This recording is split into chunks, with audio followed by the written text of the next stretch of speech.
po ba dito sa kalagitnaan, ito yung tanong naman na narinig natin sa lahat, di ba? So, hindi ko alam kung basta natanong ko, sino ba dito yung matatalino? Bakit ko lang sumagot? Di ilan lang. Di ba parang dalawa lang naman yun, matalino at mangmang. O, pwede na lang natin sabihin matalino o medyo matalino lang. Ayun eh. O sino yung matalino talaga? Sino yung kanyang katalinuhan ay may kasamang katusuhan? O iba yung gano'n, ibang talino yun, ano po? No? At iba din naman yung katalino ang sinasabi sa Biblia. Di ba? Sabi ng gano'n, kapag may banal kang pagkatakot, ito ang pasimula ng iyong karunungan. Kaya pag may banal na pagkatakot ka sa Panginoon, marunong ka. Amen mo ba? Okay. So we have our reference found in Matthew 25. Pakilista 25, 1 to 13. So obviously, napakahaba, di ba? At hindi naman natin yan babasahin lahat. Pinili ko lang naman yung mga ilang babasahin natin dyan. So, ang babasahin ko, pero dyan naman sa screen yan ipapakita. Ano po? Ay verses 1 to 4 lang. Pero okay lang kung mag-roll over dyan. Ano po?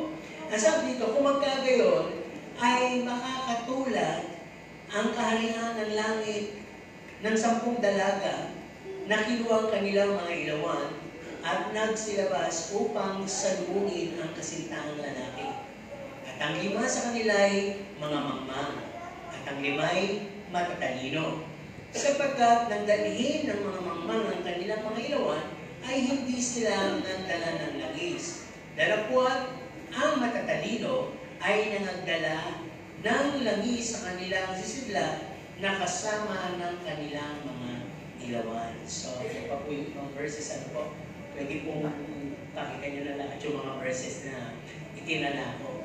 Ginawa ko lang kasi halos yung verses 1, 2, 4, 9, and 10. B. Ano po? Ang sinasabi sa 10B. No? Dumating ang kasintahang lalaki at ang mga naghahanda ay nagsipasok na kasama niya sa piging ng kasalan at inilapat ang pintuan. Ano po? Yung parang pinaka-conclusion ng 10 birhen. So, pagkata natin goes like this. Be like the 5 wise virgins. Ano po? Maging tulad tayo ng 5 matatalinong birhen. Ano po? So sabi nga, ang parabulang ito, o ang talinghagang ito ng 10 birhen ay patungkol sa paghihintay sa kasintahan na 5 sa kanila ay naging handa at ang 5 sa kanila ay hindi handa. So sabi ang kaharian ng langit ay katulad sa 10 birhen na kinuha ang kanilang mga ilawan, lumabas upang makipagtagpo sa kasintahan. 5 sa kanila ay marurunong, nagdala ng reserbang langis, at ang 5 sa kanila ay kinuha lamang kanilang mga ilawan at hindi nagdala sa kanila ng kanilang mga langis. Bigyan natin ng representation. Ano po? The virgins represent the church or the Christian. Tayo yun. No? Yung papakasalan ng Panginoon. So, the bridegroom is Jesus. Yung darating na kasintahan. No? Ikakasal tayo sa Panginoon. Ibig sabihin ng kasal to be commune. No? Mako-commune tayo sa Panginoon. Magiging isa na lang tayo. At hindi na tayo mahiwalay. At yung love, it is representing the Word of God, the laws of God, the statutes of God, the faith, the relationship we have with God. At yung oil, it is the Holy Spirit. Okay, tuloy-tuloy na tayo. The parable, o yung tinatawag na talinghaga ng 10 birhen, ay sabi ko nga, napaka-relevant sa panahunan o sitwasyon natin ngayong mga Kristiyano. Tayo lahat ay may dalang ilawan. Ano uling ilawan? Ang ilawan ay ang salita ng Diyos na nabahagian tayo, pananampalataya, at ang relasyong meron tayo sa Diyos. So lahat tayo, kung tayo lumalakad sa madilim na sanlibutan, nag-antay tayo sa Panginoon, meron na tayong dalang ilawan. Ano po? Ngunit, sabi dito, may dala kaya kayong langis. Sinasamahan kaya kayo ng banal na Espiritu sa paglalakad at paghahantay nyo o natin. No? Kaya sabi nga, as we wait upon the Lord, siguro sabi, tagal na dumating ng Panginoon. Lagi sinasabi, malapit na dumating, pero magtagal-tagal. Handa ka ba? Kung may nangis ka, hindi ka maiinit, pag-aantay ka, di ba? Kaya, ang sabi nga, yung mahabang pag-aantay natin, ay yung rapture yan. Yung tinatawag na pagbabalik ng ating Panginoong Jesus. Ano po? But, sabi nga dito, saan natin nakikitang grupo kaya tayo sa kapanahonan ngayon? Nandun ba tayo sa grupo ng matatalinong birhen? O nasa grupo ng mga mangmang na birhen? So, in this passage, malalaman nyo, kayo na sa sarili nyo makakalam kung nasaan kayo. Kung kayo ba ay nakarirelate sa marurunong o mga pantas na birhen, o nakarirelate kayo doon sa mga mangmang na birhen. Ano po? At tatandaan natin, only the 5 wise virgins are able to make the bridegroom. Sila lang yung nakasalubong sa kasintahan at sila lang yung nakapasok sa kaharian ng Diyos at nilapat na yung pinto. No? So, hindi ko na kasi ibabanggitin ito mamaya. So, yung 5 mangmang na hindi po nagdala na kanilang reserve oil. Ibig sabihin, birhen sila, may lamp sila, Christian sila, may relasyon sila sa Diyos, meron silang Word of God, alam nila ang batas ng Diyos, pero walang Holy Spirit sa kanila.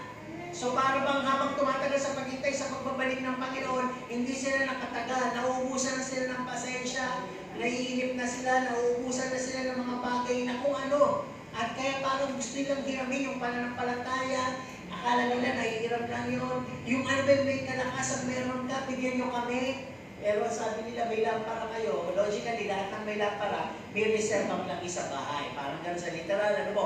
Ibig sabihin, Kristiyano tayo pareho. Kung may Holy Spirit ka, may Holy Spirit ka din dapat nakasama sa paghayo mo o paglakad mo sa mundong ibabaw.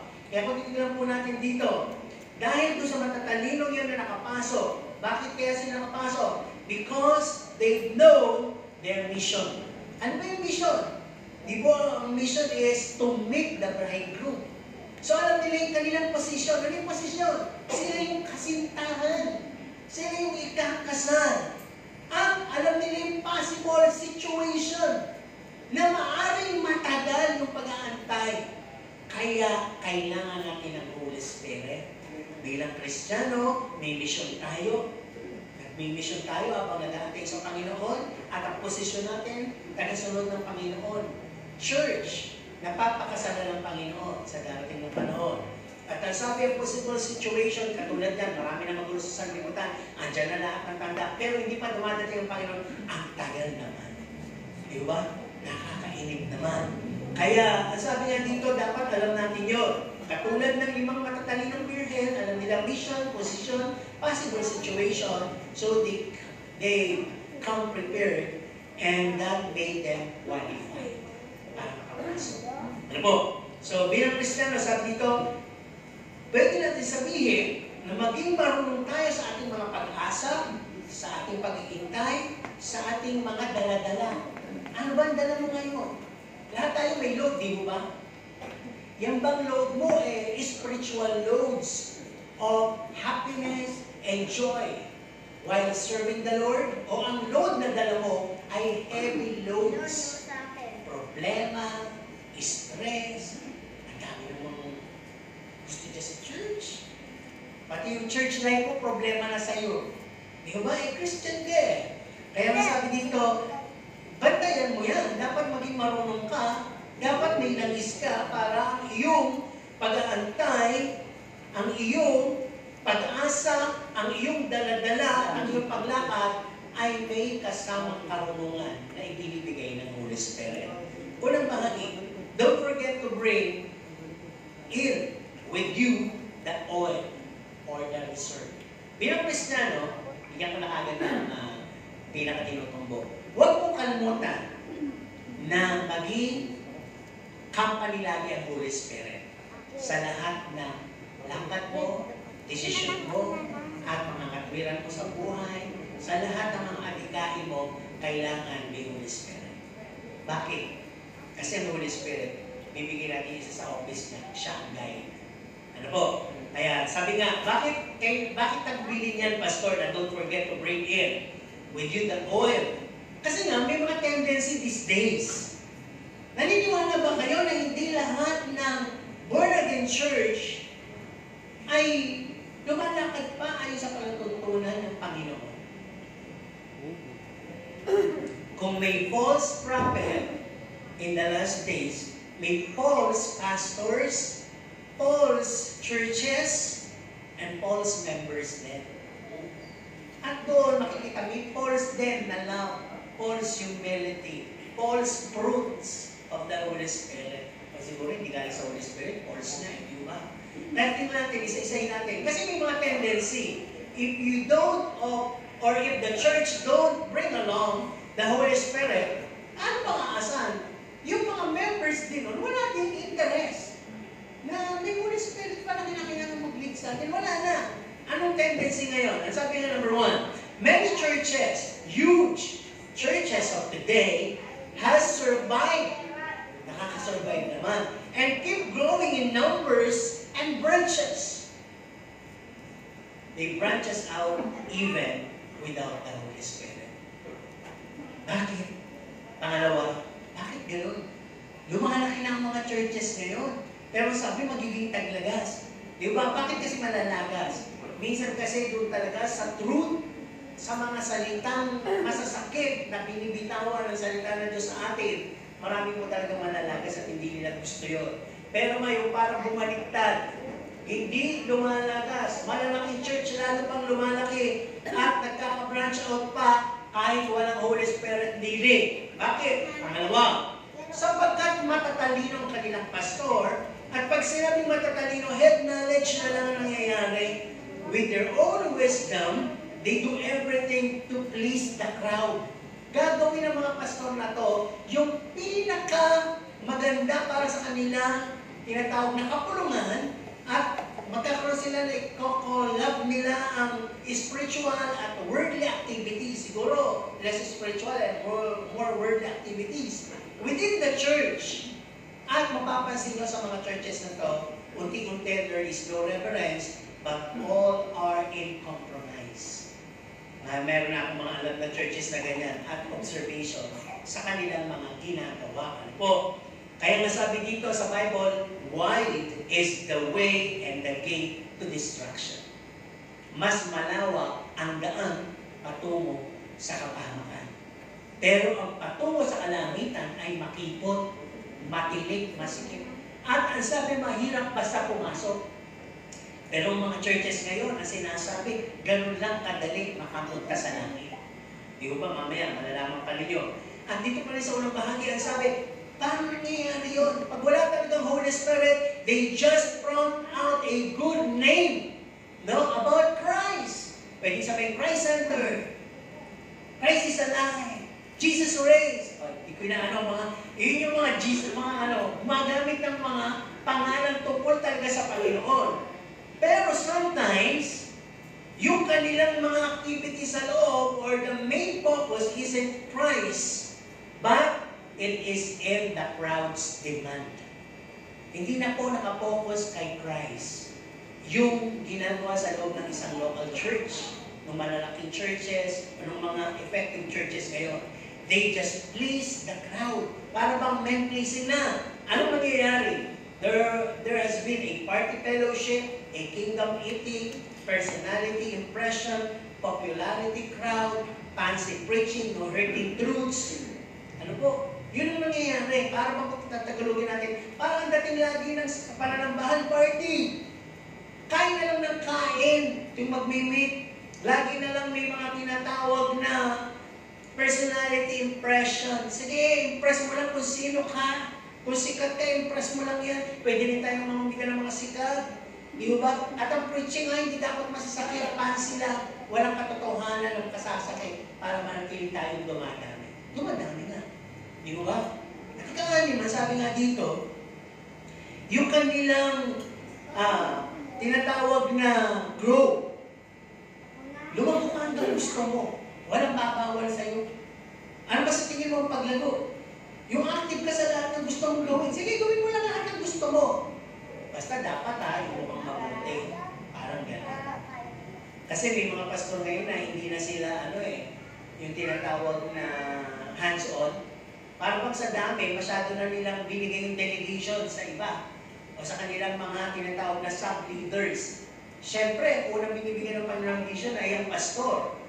Hindi mauuna yung mga sub-leaders dahil yun yung kanyang tinawag. Kaya lang, pinagkakatiwala ng pastor na ito dahil sa aking crowd, maraming matalino. Sa aking crowd, maraming aral. Sa aking crowd, maraming may ability. Sa aking crowd, maraming may capacity. Lahat ito makakatulong sa akin. Kaya dinedelegate ko ng kapangyarihan sa inyo. Kung ano sa tingin nyo, magpapalago si church, gawin nyo!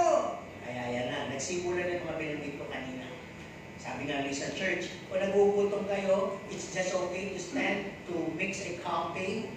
Bumalik lang kayo, may mga sandwich dyan, kung ano gusto nyo pala, puli nyo, just feel free. At upo lang kayo dyan, huwag kayo agad umuwi, makinig lang kayo ng mga masasarap na mensahe. So lahat binibigay, eh sabi naman, ba't ginagawa nyo yun? Eh kasi naman yung membro mo, antok na, igutom yan, kaya inaantok eh. Di ba?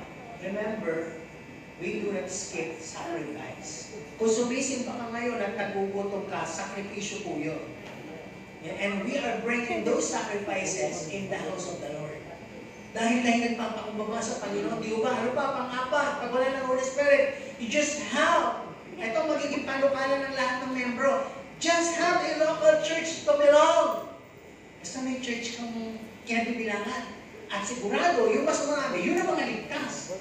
Hindi ko po ini-intrigay malalaking church. Kaya lang, kung nagiging basihan ng iyong mindset to belong to a church, ay yung sikat yung pastor, sikat yung pangalan, malaki yung crowd, maraming matatalino, maganda yung space, at talagang lahat inaabot, ito na yung perfect church. Hindi po. Always remember, Jesus is always in His humility display.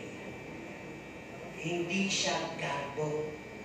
Hindi siya nagpasikat kahit kailan. Hindi siya nagbigay ng entertaining. Nagtuturo siya lagi ng kung paano ibibigay yung sarili na wala kang ititira. Kaya nga sinabi na pag sinampal ka sa kanan, ibigay mo pa yung kaliwa. Di ba? Pagka kinuha mo yung tunika, bigay mo pa yung isang pang damit. Di ba? Dahil yung lahat na mawawala sa'yo, ako ang naging kapalit. Di ba sabi niya dun sa rich young man, benta mo lahat! Sumunod ka lang sa akin dahil ako na yung pamalit. Hindi naintindihan nung rich young man, bakit ko bibibenta at pamimigay? Eh akin to, pinagpaguran ko to. Namanglaw siya, mixed emotion, umalis siya ng mutla sa everything. Kaya kung titignan po natin, ang sabi dito, you just, pag walang Holy Spirit, you will just have a mindset of, just belong to a local church, kung maaaring malaki. Just bring in the self-decide offering. Dalhin mo lang yung gusto mo, bigay mo lang yung gusto mong halaga. Come at your own choice of time. Pumunta ka lang sa gusto mong oras. Umaga ba, tanghali ba, hapon ba o gabi. Come late or early. Doesn't matter. Basta nandiyan ka. Pumunta ka, huli ka o hindi. Basta nandiyan ka. Pumunta ka lang. No? And try to be a part of a cell group or further fellowship. Kasi sa mga cell group na yan, kakain kayo natin. At kanya-kanya na kayong outing. Sasaya kayo. Kaya kung wala kang cell group, wala kang activity. Ayan ang sabi nila. At ang sabi din dito, do all you want, just portray to be good.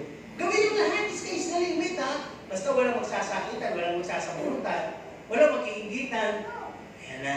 At ang sabi, sit and hear good messages all you want. Though sometimes sa antok ka, huwag mo lang kalimutan sumabi ng Amen. Amen? Diba? At ang sabi din dito, bring a friend and let them experience the happiness in your local party church. Magdala kayo ng kaibigan. Di ba ang saya? Kaya dapat magdala kayo para mas masaya, mas marami, mas sumagot kayo. Hindi ko lang sinasabi porque sinabi nyo yun kayo yun. Mas marami nga naman, mas masaya. Tama naman yun eh.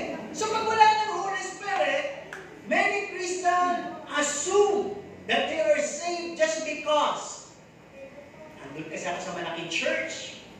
No? Marami na ako spiritual friend. Actually, kumpare ko si pastor. At yung mga pastor, lahat siyang ninong ng anak ko yan. Saved na ako nun ha. At tatlong bibigyan naman ako ng offering, malaki nga eh. At talagang marami ako kaibigan kaibigan dito, lahat ng cell group leader, lahat yung kilala ko pag tinawag ko ni pastor, mapapaya si pastor. Dahil kahit bagong dating lang, tinanong ko na yung pangalan. Di ba? Pwedeng gano'n. Ano po? At sabi, ako naman ay patuloy na nakikinig ng mensahe at hindi nakakalimutan magsabi ng Amen. At talaga nag-active participation ako. May annual nga, sasama naman ako talaga ron eh. No? At talaga na ako yung membro. Dekada na nga, tagal ko dito sa church na to eh. At talagang nagbabasa ako kahit na hindi ko maintindihan. At nagpe-pray ako kahit na minsan nakakatulog at nagigising, nagpe-pray ulit. Basta hindi ko nakakalimutan yung Amen. Di ba? At ang sabi, ako naman ay mabait sa lahat at hindi naniniso. Ligtas na ako noon. Pwede ba yun? Pwede! Kaya lang, ano yung kulang? Wala nga yung oil eh. Kaya kung wala yung oil, it could be a heartless. Di ba?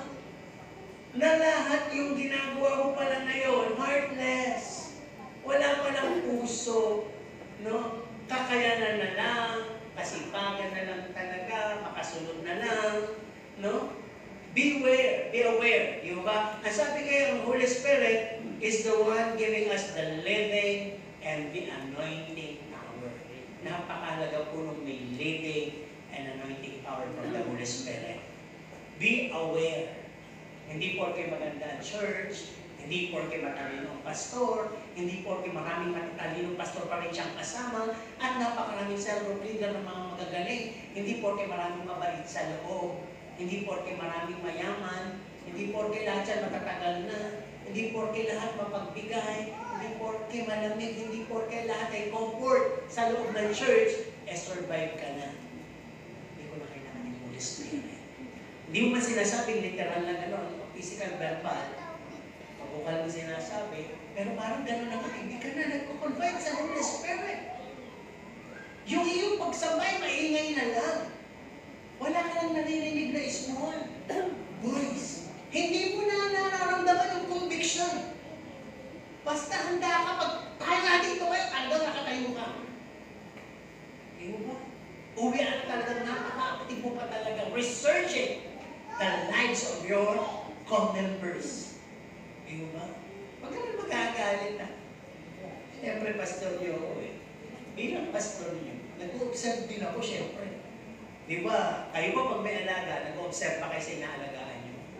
Ako kasi nag-aalaga ako ng isda. Kung kayo hindi marunong mag-alaga ng isda, basta alam nyo may isda kayo. Ako kasi tinititigan mong mabuti. Kaya alam mo ba, naniniwala ba kayo ng isda may kuto? Hindi na nyo, hindi nyo alam. Sige, usapin nyo. Sige, pilasopin nyo. Kuto yun.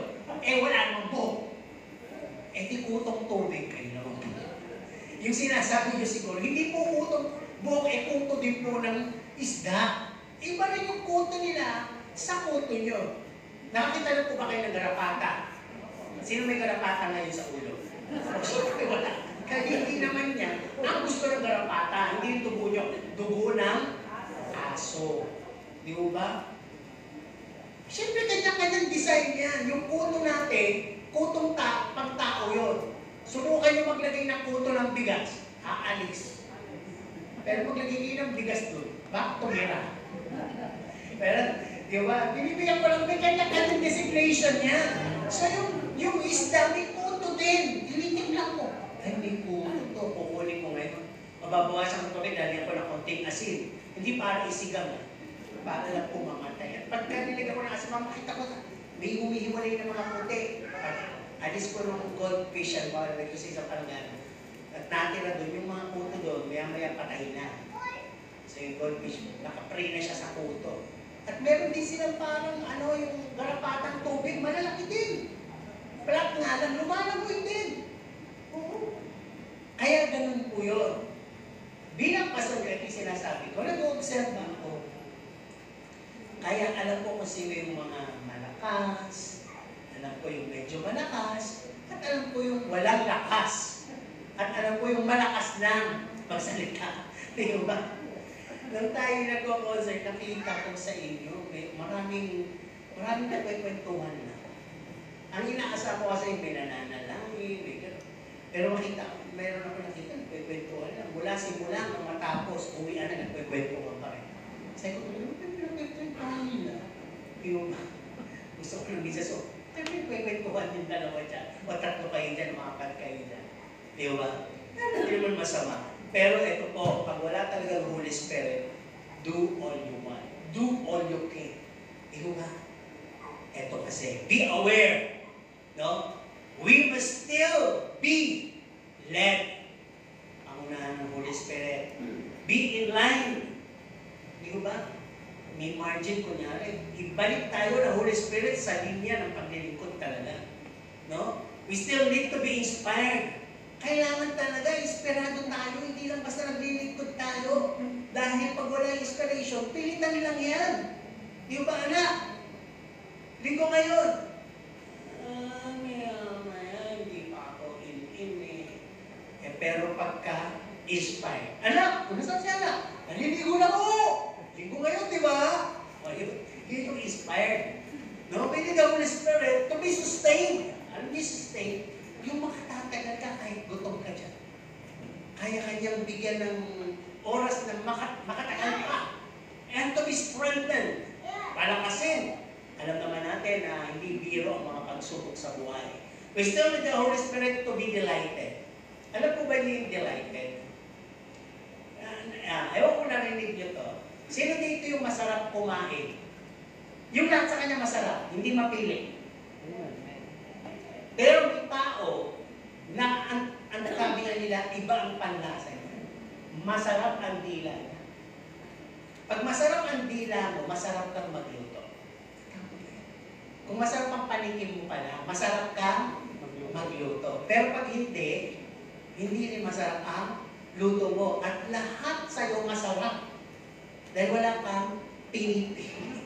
Kaya we need to be delighted. Pagka-delighted kasi, parang discernment to eh. Alam mo na ang sarap talaga ng worship. Talagang led by the Holy Spirit. Kaya talagang kahit na minsan, gano'n lang yung get up. Well, hindi kompleto yung orchestration. Talagang ang saya-saya mo dahil delighted ka na eh, di ba? Masaya ka. About pronoun, hindi big deal sa'yo yan. Masaya ka pa rin. Kahit konti, masaya ka pa rin dahil delighted ka na eh. Di ba? We need the Holy Spirit to be comforted. So alam niya na yan. Pag may times na tayo nalulungkot, na makayang-kaya, iniwan ng syuta, so wala ka Holy Spirit, maluluka ka. Di ko pa malulungkot ka ng todo. We need to be guarded. Bakit? Tayo ko parang bata. Magugulo tayo. All the like sheep have gone astray. Gusto natin, yung gusto natin, yung will natin. So kung wala Holy Spirit, di natin mapapansin ang will of God. Ano ba? We need the Holy Spirit to be gathered. Alam po ba ninyo, tayo po kayo magtatagal magkakasama dito for how many long years? Kung wala yung Holy Spirit, siguro baklas-baklas tayo. Tama po ba? Kanya-kanya tayo. Kaya kapag ikaw'y nagsasabi, parang gusto ko lumipat dahil wala akong friend sa loob, wala yung Holy Spirit. Di ba? Di ba yung langis sa isang kinakalawang na kadena, sa isang kinakalawang na matagal ng lock, lagyan mo siya ng langis, muli siya mareremind o kaya'y mabubuksan. Yung mahigpit na takip, mabubuksan. Di ba yung masyadong overseal ng bugmog o kung ano pang mga bagay na nagpatigas doon, pag nilagyan mo siya ng langis, so pag may langis, ang puso mo malambot na. Hindi ka galit, hindi ka madaling mairita. So we need the Holy Spirit to be taught. Tayo po, kahit matagal na po tayo Kristiyano, kailangan natin natuturuan. Tamang si Pastor, nagsasalita sa harap, pero kung wala yung Holy Spirit, walang magre-reveal hanggang pag-uwi mo. Sinabi naman ni Pastor Leon, pero Holy Spirit ang magtuturo sa iyo kung anong dapat mong baguhin at ipagpatuloy. Ano ba? We need to be preserved. Meron po bang kahalagahan yung preservation? Kasi kung wala po yung preservation at wala tayong alam sa preservation, madali tayo mapapanisan. Ano yung isa sa invention para magkaroon ng preservation? Oo, creature yan. Hindi yan invention. Di ba pag sinabing invention, refrigerator. Diba? At saka yung mga pressure cooking na hindi mo muna bubuksan. Ako'y minsan nag-pressure cooker ng tulingan. Dalawang araw na hindi ko naalala. Dahil naitabi ko yung pressure cooker doon sa tabi. Tapos nung nakakita ko ng tulingan sa palengke, meron na akong prepared tulingan. Ay, niluto ko pala. Takbo ngayon, pag binuksan ko, ay parang doon pala namin ang bango. Diba? 2 days na. Preserve, walang amo, kasi nga tayo. So kailangan, may Holy Spirit preservation, walang leak. Alam nyo, kahit pitik-pitigin ka siguro, parang Panginoon, diba? Still may the Holy Spirit, sinampal, ilagyakan, umaray ba? Wala. Diba? Basta gagawa ko yan, kahit anong sakit ng salita mo, hindi ako na-apektuhan. Dahil hindi ka naman sealed na Holy Spirit. Antok ka. Sa totoo lang, tulog ka siguro kaya hindi ka nasaktan. Kaya kung nasasaktan ka, pasalamat ka dahil gising ka. Amen? Gusto akong umuwi. Pero ayaw ko siyang pagbigyan. Okay, tuloy tayo. We need the Holy Spirit para tayo po ay always in reverent. Alam niyo yung reverent? Lagi tayong nasa linya ng kabanalan. Ano pa? We need the Holy Spirit for us to continuously be sanctified and purified. Kayo ba, ilang beses kayo nagtutoothbrush? Bibigyan kayo ng oras para. Ilang beses kayo nagtutoothbrush? Sino yung 6 na beses nagtutoothbrush? Yan ba yung base sa dami na kinakain? Pag wala kang kinakain, dapat ba mag-toothbrush? Oo naman, kasi panis yung laway, di ba? Mungkog na lang. Di ba? So, parang ganito yan. Di ba? Tayo sa araw-araw, nag-iisip ng masama. Nakakakita tayo Overthinker tayo. At minsan, hindi natin alam, nagiging kasalanan pala yun.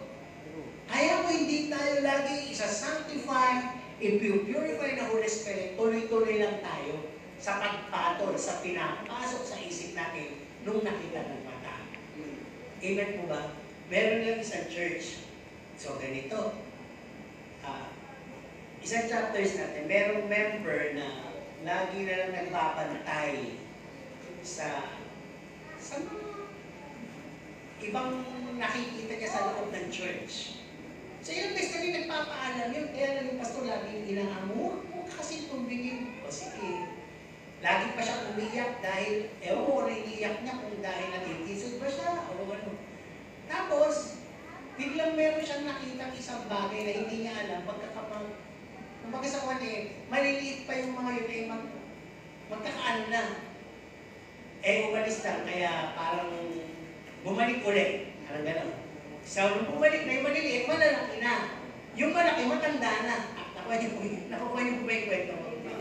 So ngayon, kahit na gano'n ang nangyari, parang nanumbalik yung sweetness. So, yung lambing-lambing niya dahil yung nakaraan, gano'n na Tapos may mga membrong nakakita ng lambing-lambing, yung gano'n. Nag-iisip, ano ba yun? Ba't gano'n? Ang malisyosa yung pinagagawa ng mga yun. Nagbabantay. Ngayon, hindi sila makatiis. Siyempre, pag gano'n, kukumpronta ka. So, pag kukumpronta ka, at nung nalaman yung katotohanan, ay hindi na iba sa akin yung mga yan, paliliit pa lang yan, kilala ko na yan. Kaya gano'n, ganyan. Kaya sabi nung nagbabantay, ganun ba? At least, panatag na ako. Hindi ko pa pinapanatag ng Holy Spirit. Kailangan meron ka pang katotohanan, saliksikin, at pag napatunayan mong wala, panatag na ako. Ibig sabihin mo, hindi mo nangyari yun, hindi ka pala mapapanatag bilang membro dahil ikaw ay nagbabantay. Balik tayo sa context ng Bible. Ano bang pinababantayan sa'yo ng Panginoon? Bantayan mo ang mata mo. Bantayan mo ang tenga mo. Bantayan mo ang dila mo. Bantayan mo ang sarili mo. Dahil yung kapwa mo talaga may tendency yan na, pagkalakay natin mameditate, tisurin ka. Pero pag may Holy Spirit ka, kaya may Holy Spirit para i-sanctify, i-purify, ang mata mo, ang tenga mo, ang pakiramdam mo, at hindi ka maapektuhan. Amen po ba? Kailangan ba natin ang Holy Spirit? Amen! Pero hindi ko tinatanong kung gusto yung mag-altar calling. Ano po? Tinatanong ko lang kailangan natin ang Holy Spirit. Okay, sabi din dito, kailangan natin ang Holy Spirit to be doing everything rightly, holy, and acceptable unto God. Pag hindi kanilig ng Holy Spirit, lahat na lang ng gagawin mo ay hindi tama, hindi banal, at hindi siya magiging katanggap-tanggap sa Diyos. Pero pag may Holy Spirit, all that you would be doing is everything rightly, holy, and acceptable unto God. No? At ang sabi nga, it should be His will and not our own proposed will. Di ba? Hindi ba ninyo siguro dapat lumanong po tayo dito eh. Di ba dati, mahilig tayo manalangin ng selfish prayer. Yung puro sa atin, puro hingi. Di ba? At mahilig din tayo mag-utos sa Diyos sa panalangin. Ewan ko kung lumago na kayo doon ngayon na, ay hindi pala dapat inuutosan ng Diyos. Dapat pala mas nananalangin ako sa pangailangan ng iba. Dahil yung sa akin, alam naman ng Diyos yun. Tama po ba? So dapat nag-grow na tayo sa ganun. Ano po? At kinakailangan, malaman din natin na meron din tayong kapangyarihan basta hindi lang lahat pinagkatiwala kay pastor. Simpleng lagnat lang, kaya mo nang ipag-prayan. Amen po ba? O naman yung mga bagay-bagay sa buhay nyo na naniniwala kayo sinasamahan kayo ng Panginoon ay sinasabi ng Holy Spirit yun. Gawin nyo. Amen po ba? Okay, tuloy tayo. Tapos na tayo doon. Ano po? Kaya sabi, maraming nangyayari sa kapanahonan ngayon dahil sa walang Holy Spirit, nagkakaroon ng parang kapahamakan ng daher. Kaya maraming magugulat ng churches, baka hindi sila pakasalan ng Panginoon. Hindi sila tanggapin.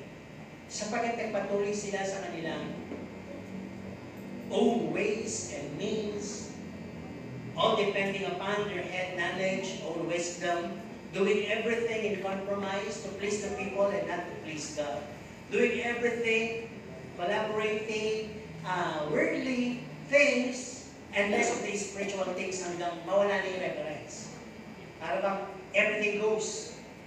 Di ba? Hindi natin kailangan i-flex yung grace at saka yung mercy, yung love ng Panginoon, nang magiging kapalit nito kukonsentihin mo yung kasalanan. Nakuha niyo po ba ibig ko sabihin? Okay, tuloy tayo. Dito medyo na-intriga lang ako. Ewan ko kasi, nung binasa ko itong talinghaga, di ko ba nangihingi yung 5 na mangma? Bibigyan ba sila? Kung kayo, may hihingi sa inyo, bibigyan nyo? Sige to, bibigyan nyo, hindi? O, depende, hindi pa siya sure. Dito, bibigyan kayo? Hindi. Hindi. Dito. No, hindi. Wala tayo sa istorya, nasa real life tayo kung may manghihingi sa'yo. Sila depende, sila hindi, magtatanong sila kayo. No? Magbibigay. Dito, magbibigay. O, alam niyo na kung nasaan grupo kayo ngayon. Hindi, biro lang. Ganito kasi yun eh. At inisip ko din yun. Ang tamot naman itong 5 to. Ano sabi nila? Ito kayo hindi. Bumili kayo. Di ba? Kasi ganito po yun. Ang sabi nito, is there a selfishness in the part of the 5 wise virgins when they don't share their oil? Ang sabi kasi dito, it's not their responsibility to share. Tatandaan nyo, no? To give them some oil. Everyone who owns a lamp could also have a reserve oil at home. Di ba pagka meron kang pugon, may LPG ka? Pwede bang magpa-outing tayo, dala kayo ng gas range. Siyempre dapat may dala kong LPG. Kanya-kanya tayong tolda. May nagluluto, wala kami tola. Pwede ba kami makahiram ng LPG? O hindi magluluto kami. Yung sa inyo, iniwan namin, ang bigat Ano? Porque mabigat, ito nga, mabigat, dala namin. Samantala pa rin naman tayo LPG. Parang ganon. Ay, hindi ko kalamutan yun. Nasabi din dito, no? They just don't bring some oil for themselves. Talagang hindi sila nagdala. Parang hindi ba? Over-excitement pa sila. Sa parang Kristiyano, over-excited ka na sa pagiging Kristiyano mo. Hindi ka na nagdala ng Bible. Hindi ka na nagdala ng pambigay. Hindi ka na nagdala ng kung ano-ano. At ang sabi dito, they come unprepared. They assume, may magbibigay na nandun. 5 yun eh. Baka nag-text-text pa yung 5 mama.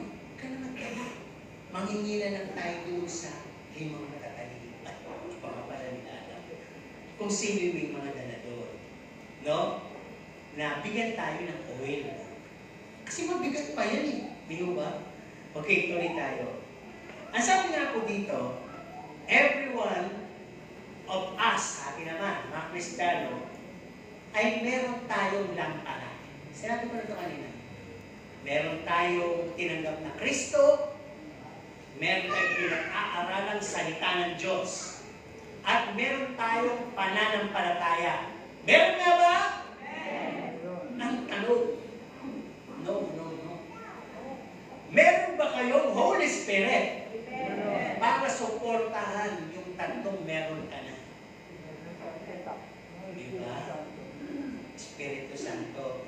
Ang ibig sabihin lang dito, we must always confide in the Holy Spirit, to be accompanied by the Holy Spirit, that we must always see to it that the Holy Spirit is with us. Para bang we bring along the Holy Spirit with us wherever we go. Tanong nyo kung kailangan nyo ng Holy Spirit. Papa-interview ka, kailangan mo ng Holy Spirit? Amen.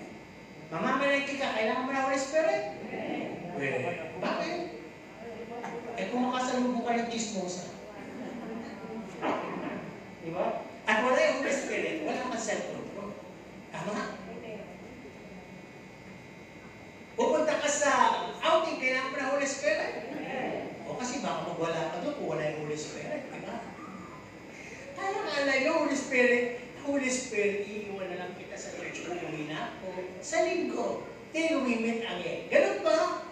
Tandaan po ninyo na tinanggap ng Holy Spirit. Ang Panginoon ibinigay ng Holy Spirit as a gift para maging gabay nyo in every moment of your lives. Siya ang magiging convictor nyo. Para pa magsasabi habang lumalago ka, huwag mong gawin to, huwag mong gawin yan. Masama yan, anak ka na ng Diyos. Kaya kailangan mo siya along the way. At ang sabi dito, no, we could not just be identified as a group. Tingnan niyo yung 10 yun, na-identified sa dalawa. Yung matalino at mamang, bakit na-identify? Nagkaroon na identification na yung 5 mangmang, yung 5 matalino. Kasi yung 5, may palatandaan ng karunungan. Nagdala na ang reservang langis. Alam nila yung kanilang misyon, posisyon, at yung possibility ng sitwasyon. Nagdala. Yung 5, ay basta lang makapunta doon. So, ganoon din yung ibang Kristiyano sa kapanahunan. Yung iba, alam lang nila, napabasa ako ng Bible, may relasyon ako sa Diyos. Alam lang nila, talagang may faith ako. Pero yung Holy Spirit, hindi nila pinapagana sa buhay nila. Hindi na pinapayagang mag-intervene sa buhay nila. Paano ba ito nag-intervene? Halimbawa, nasasabi rin dito sa salita ng Diyos at medyo masakit, handa naman yung Holy Spirit, i-comfort ka. Hindi mo na siya binibigyan pagkakataon, i-comfort ka, galit ka ka, tinamaan ko sa sakit. Paano yun? May word of God yun. Oo nga, narinig ko may word of God ako. May Bible na ako eh. May faith ka. Eh ngayon, tumagal na, na-delay lang ng 2 to 1 weeks yung hinihintay mo. Galit ka na sa Diyos, nanunumbat ka na. Walang Holy Spirit nga kasi. Di ba? Walang nagsasabing, baka may hinaayos pa si Lord. Walang ganun, walang mga conviction kasi. Kaya nga sabi dito, we could not just be hearing our co-believers' opinion and write on their opinion. Kailangan mo ng Holy Spirit, hindi pwede yung ikukwento na lang sa'yo lagi yung sermon. I-interpret na lang sa'yo lagi yung sermon. Masasabihin na lang lagi ng kapwa mo, ikaw yung tinamaan. Kailangan mo ng Holy Spirit para alam mo kung ikaw talaga yung tinatamaan o hindi. Amen po ba? Yeah. Kasi pag may Holy Spirit ka, hindi ka maapektuhan, lalo na kung negatibong bagay. palalakasin ka ng Holy Spirit. At ang sabi dito, we could not just be merely sympathizers o imitators. Alam po ninyo, pag isang Kristiyano, walang Holy Spirit, nasa ko na ito, bata ako eh. Sa balito, may mahilig ko amen. Nakapagpainihan. Minsan nakakadistract na nga yung amen niya eh. Amen! Amen! Tapos minsan naiiyak siya. Amen! Amen! Talaga. Amen! Amen! Amen! Gumagano siya para siya ng pupus-pus. Parang naiinis niya isang kababaihan. Sabi niya isang kababaihan. Titingin siya ng titingin niya sa lahat. Alam niyo, pinaganti niya amen din. Nung nag-amen ng kababaihan, amen! Sabi niya. Nako, pag nag-amen, amen! Amen! Bata kasi ko, nagkakaroon ng parang gera sa loob. At ang ginagamit niya ng salitang paglalabanan ay amen. Pero isa hindi niya alam na kinakalaban na pala siya mo isa. Kaya nung habang nag-amen siya, kung may amen na mas malakas isa, sabi niya, wala sa isip niya po, walang sabi niya, amen! Amen! Ibig sabihin niya, may amen na rin siya. Ang hindi niya alam. Ano? Oo, niya alam parang pala yung amen niya. Di ba? So parang gano'n. Hindi pwedeng gagaya ka lang. Amen po ba? Ba? Na-bless talaga ako sa salita ng Panginoon eh. Sana all. Ako din. Ikaw ba na-bless? Ay, oo, na-bless. Napaibig ko sabihin. Ayan. Pag wala kang Holy Spirit, hindi mo alam kung nakasakay ka ba sa bangka at nakarating ka doon o naglakad ka sa tubig para makarating doon. Ano ba sa dalawa? Kung kayo ay tatawid sa isang ilog, malayo-layo, anong gusto niyo? Sumakay sa bangka? Lumakan? O lumangoy? O manghuli na lang ng isdang tabang? Sabi nila, all the above. Diba? Ayun nga. Kaya kung may Holy Spirit ka, alam mo ang direksyon, alam mo, pinakamabuti. Eh, kung wala namang bangka, kaya ko naman, kailangan ko na. Parang gano'n. Pag may Holy Spirit, hindi yung gaya-gaya ka. Ano ba, tanghali na? Kailangan tayo sa kabilang ibayo. Ito mo, siguro, nag-aantay, ikaw naman. Meron naman tayo lumawi. Sa ambisyon naman, hindi ko na mamaya. Eh, mamaya, mas maganda lahat. Sabay-sabay na kasa. Di ba parang ganun eh, yung sitwasyon. Kakantay mo, ang kaya mo, pagtawid niya, ubus na yung pagkain sa kanila. Dahil ko na lang pala. Diba? Kaya kung titignan po natin dito, talagang kailangan natin ng Holy Spirit. No? Ang sabi din dito, they need to be wise. Bakit? For the foolish members, or foolish people around us. Kasi po, kayo na makakapagsabi niyan. Marami sa loob ng church, di ba? Buti na, ang maganda kasi kategorya yung pastor kayo eh. Kasi wala kayong karapatang matisod pag pastor kayo. Ang kailangan i-practice nyo yung unawa. Amen po ba? Pagmamahal. At nakalagay sa mindset mo, hindi pwede akong pumatod dahil membro nga sila eh. Pastor nga ako eh. Pero pag member ka, masarap maging member, tama? Wala kang alalan eh. Pero, ang hindi nyo alam, may mga member din tayo na pwede apektuhan ang relationship mo sa Panginoon, pwedeng ituwis ang salita ng Panginoon na naririnig mo, pwedeng papanghinain ang pananampalatayang meron ka, at pwede kang anyayahan, magpahinga muna, at makalimutan mo pare-pareho kayong nag-aantay sa Diyos. Ako yung ibig sabihin, sa Holy Spirit, kung hindi ka wise, wala kang fear of the Lord, lahat na lang ng membro dito na gagawa sa iyo ng kabalastugan, gagawa sa iyo ng maliit na bagay, matitisod ka. Tama?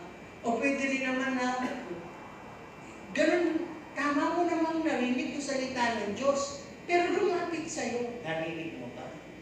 Alam mo, ikaw yun eh. Ikaw lang naman yun eh. Wala nang iba. So mas naniwala ka sa Kanya dahil tinuwis niya eh. At ang sabi, naway Kanya ang faith mo. Simba ka naman ng Cebu, ano kung nangyayari sa'yo? Ano ka ba? Palindaw ka ba? Di ba minsan yung ganyang bagay nakakatiso? Tapos minsan sasabihan ka ba, kada dating mo, hindi ka lagi lang sa'yo, na-miss kita. Anong dating ka? Oh, gusto lang mo ito, alam mo na, miss ako. Di ba ako tinetext, tapos na-miss daw ako. Di ba? May mga ganung bagay. Kaya nasabi ko walang Holy Spirit, maliit lang na bagay, petty issue, ini-entertain mo. At dahil doon, ang iyong pananampalataya ay lalamig. At ang iyong relasyon sa Diyos ay lalayo. At ang iyong pinangahawakang salita ng Diyos ay mabubura. Ano yung mangyayari sa iyo? Wala na. Kaya nga sabi, kailangan natin ng Holy Spirit para it also will reserve us. Ano po? Doon sa tagal na pag-aantay natin sa pagbalik ng Panginoon, habang nag-aantay tayo sa longest hours, may threaten ng mga some difficult people. Pag sinabi kong difficult people, hindi lang po ito sa labas. Lahat ng people na nakakasalamuhan. Di ba? Sige nga, tanongin ko kanina nyo. Nauunawaan po ba ninyo kung sino yung mga pwede maging threat sa inyo? Simulan na natin. Pwede maging threat sa iyo. Tulong muna tayo sa pamilya, asawa mo, anak mo, di ba? Kamag-anak mo, kapitbahay mo, di ba? Mga nakakasalamuha mo, kaibigan mo, katrabaho mo, classmate mo, lahat yung pwede na maging threat sa iyo. Na ibig sabihin, pag sinabing threat, meron silang mga attitude na para bang gagamitin o papayalang bilang Kristiyano na maranasan mo sa kanila. Pwede ka nilang akusuhin. Pwede silang mag-take advantage sa'yo. O pwede hindi sila magpakita ng etiketa sa'yo. Pwede ka nilang i-disrespeto. Pwede ka nilang i-backbiting. Pwede ka nilang i-slander. Pwede silang umanap ng kaguluhan para sa'yo. At pwede ka nilang akusahan. Bandang ulit. Alam mo, Kristiyano, sinubo ko lang galit na galit. Di ba? So, lahat yung threat. Kaya kung titigan po natin, you can only win over them or skip them if you have the fruit of the Holy Spirit. Hindi na iiba to sa oil na meron ka. Pag may oil ka, na dala bilang may inuman ka, o reserve oil ka, ibig sabihin may fruit of the Holy Spirit ka rin sa oil na na-apply ka. Okay, balikan muna natin ang ilang kahalagahan na gamit ng langis. Sino may langis sa bahay? Ano po ba yung langis sa bahay? Binili, ginawa, o binigay? Ako'y natutuwa doon sa mga may sariling makayanang gumawa ng langis. Ako di gumagawa minsan eh. Pero di ba mahirap gumawa? Pero yung bibili, mahirap din yung wala kang pambili. Ang pinaka-the-best yung bibigyan ka. Di ba? Kaya nung buksan mo, akala mo ay langis, yung pala seko. Eh bakit naman seko? Eh dami kang peglat eh. Seko din mga chok. Tuloy tayo dito. Ay, hindi ko lang sabi, kahalagahan ng langis. Sabi the importance, usage of oil to a soon to be wet na virgin. Punta tayo sa custom ng mga Hudyo. Alam ba ninyo na sabi doon, she has to often use it from the top of her head, hair carousing and scalp massaging. To blacken the hair. At ang sabi, down to her sown feet, applied over the entire skin with salt, scrubbing, to make her smooth and shining. Bago pala ikasal, di ba na nagkaroon na ng betrothal o engaged na, aalis mo na yung lalaki maghanap buhay. Parang ito yung sinabi sa John 14, di ba? Na-engage tayo kay Jesus Christ. Ayan na, nagminin na tayo ng ganyan. Kasi may mga ganong seremonya sila. Tapos umalis si Jesus Christ, sabi niya, ako'y maghahanda ng lugar sa inyo. At pag nahanda na, babalik ako. So ang custom nila, yung lalaki na gusto niya yung babaeng Israel, Hudyo, may-engage mo na siya doon. Tapos, may singsing, iinon sila ng katas ng ubas, tapos aalis siya talaga. Ng mahabang panahon, maghahanap buhay siya, mag-iipon siya. Dahil meron pong dote. Dote ba tawag? Oo, na ibibigay, kailangan matapatan niya yung hinihingi. So habang wala pa yung lalaking kasintahan, etong babae walang gagawin to, kundi magpaganda sa pamamagitan ng langis. Samantala ngayon, ang dami na, hindi na langis. Ang dami nilalagay, may foundation pa, kung ano-ano pa, di ba? Sila langis lang talaga. Kailangan talagang maging amoy ka ulo. Depende sa langis pala yun. Pag ipig kasi doon, siyempre hindi ka naman amoy ulo. Dati na lang, basta finest oil yun. Yung ginagamit nila. At alam po ba ninyo sa paggamit nila noon, during the wedding, nakakakit na sila ng silk. At ginagawa yung kasal every moonlighting, kabinugan ng buwan. At yung radiance nung buwan ay tatago sa loob ng silk at magre-reflect yung skin ng babae. Kitang-kitang groom kung paano siya kakintab sa loob. Diba? So, ang ibig sabihin nito sa atin, habang wala tayo yung nag-aantay na maikasali, hindi tayo literal na magpapahid ng langis, kikintab kayo. Kailangan natin ng Holy Spirit mula sa ulo natin hanggang sa talampakan para i-caress tayo, i-massage yung ating utak, at para tayo maging shining. Diba yung Matthew 5:16, let you have a testimony, talagang makita outshining kayo para pag dumating yung kasintahan, pakakasalan kayo na napakaganda natin. Church na walang kulubot, walang mantsa, walang anumang bagay, kundi refine tayo lahat. Amen po ba? Nag-aanda po ba kayo? Sino yung gusto maikasal na sa Panginoon? Abay, kung hindi pa kayo naglalagay ng langis ngayon or hindi pa nagiging ng Holy Spirit, hindi kayo handang maikasal. Malalaman nyo naman yun kung nagpapahikaw, kung talagang nababalutan kayo ng Holy Spirit may pagbabago sa buhay. Hindi po ba? Hindi ka na busek.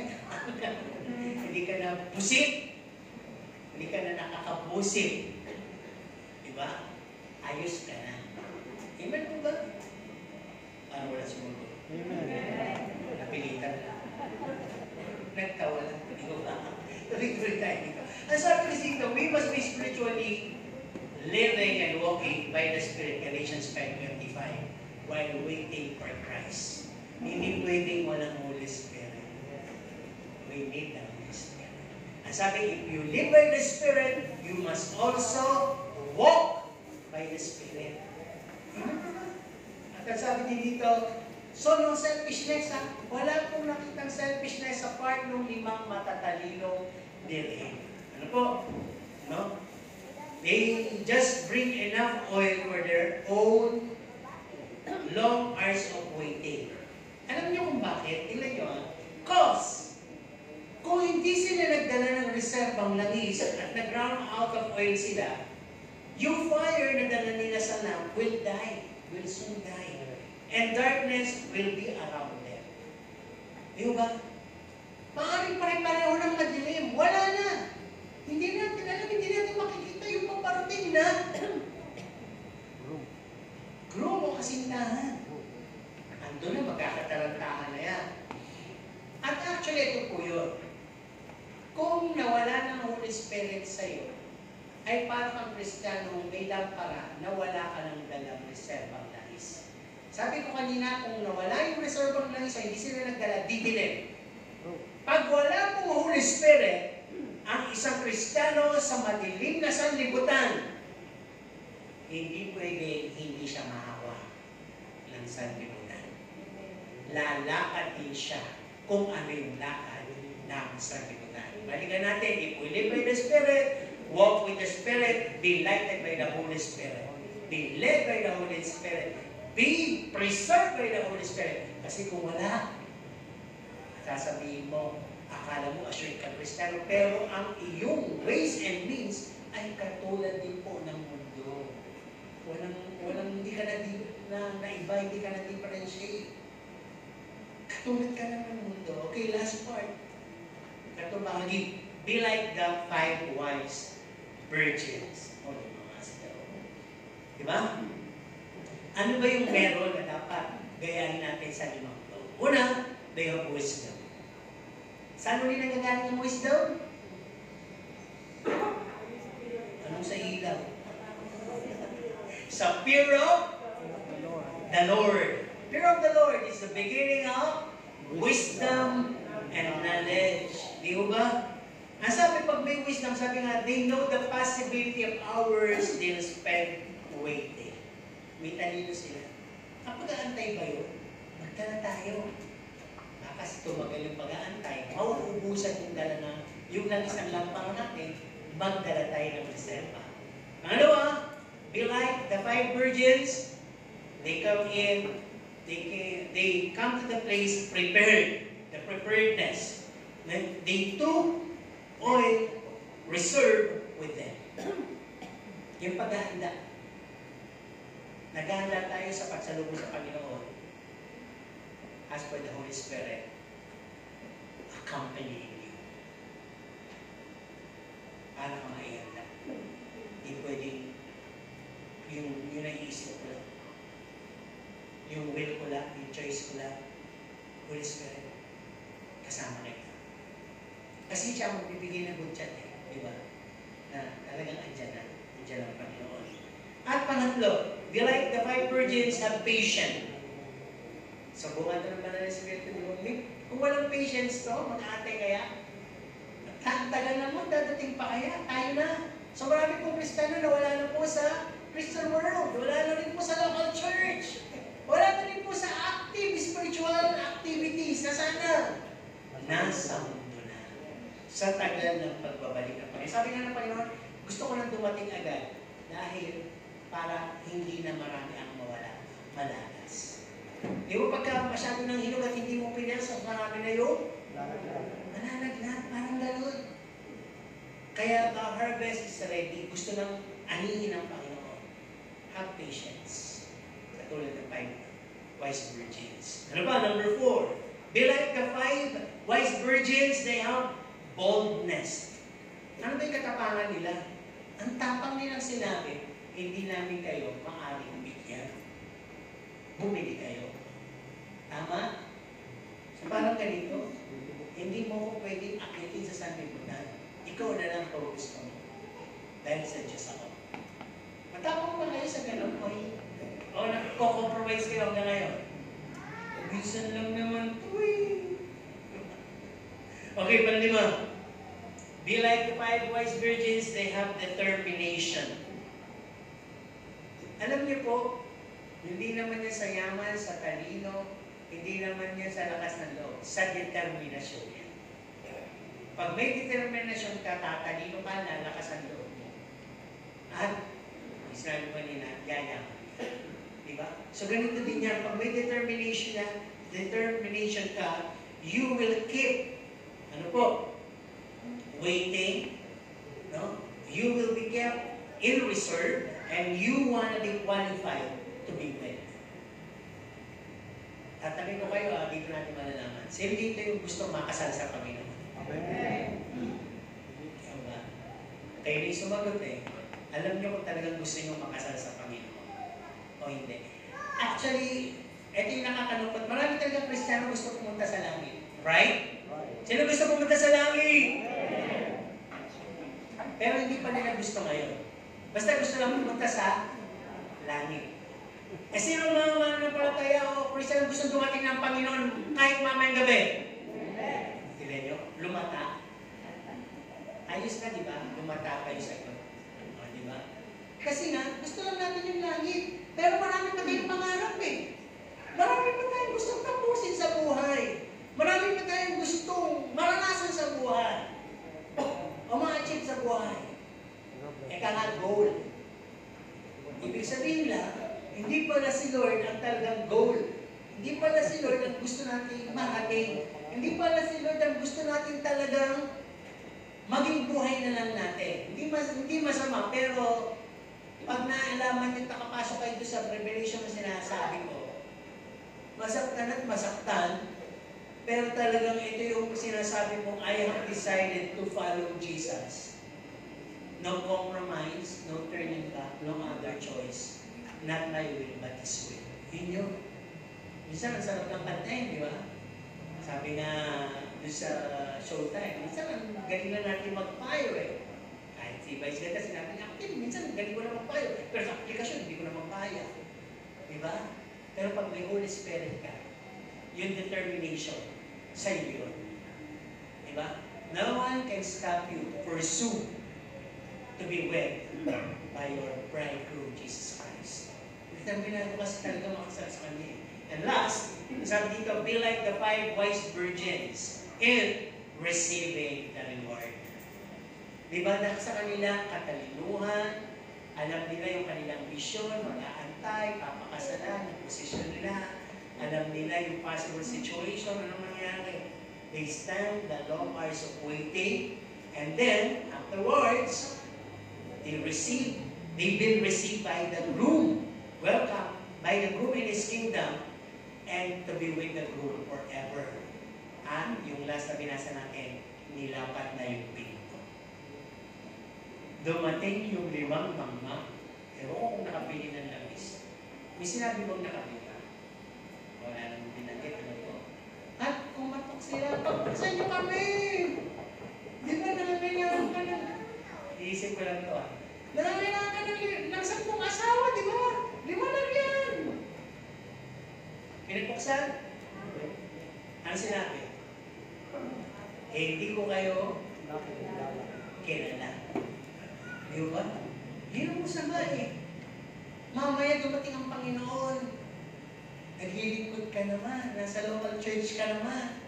At bait na bait ka sa sarili mo. Ang inaakala mo, wala kang sinasaktan. Hindi ka nagsasalita ng masakit. Sa harap niya, pero sa iba sinasabi mo yung kasinaan niya. Iba, yun din yun. Sino po bang may suyot? Ayaw na sumagot. Huwag ka makasagot. Malalaman ni Pastor, may puto ka. Kanina pa yung puto, di ba? Hindi nga, sino may suyot sa bahay? Walang masama. May puto, wala. Everyone's home must have a suyot. Tama mo ba? Kung biglang may lumipad, habang nakaskay ka sa jeep, may nakatabi kang makuto. At maya-maya makatinay ulo mo, suyutin mo, makikita mo kagad yung kuto na bumalik sa iyo. Buntis mo pala.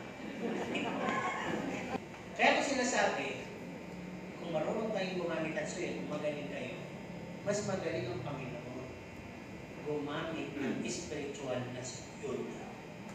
Susuyurin niya ang church. At tatanggalin niya ang mga kuto. Alam niyo, ibig sabihin ng kuto? Yung mga masyadong nag-a-advantage lang sa loob ng church. Nakuha niyo? Na hindi nagiging pakinabang sa kanyang katawan. Di ba may dumako? Kayo ba, yung lumilipad nga lang na lamok, di ba? Ano naiisip ko? Pumasok, di ba? Ganyan pa ng ganyan. Lalo naman yung bangaw. Nagsasando ka ng ulam, lalo binabunga, di ba? Parang makabay, tumay biglan.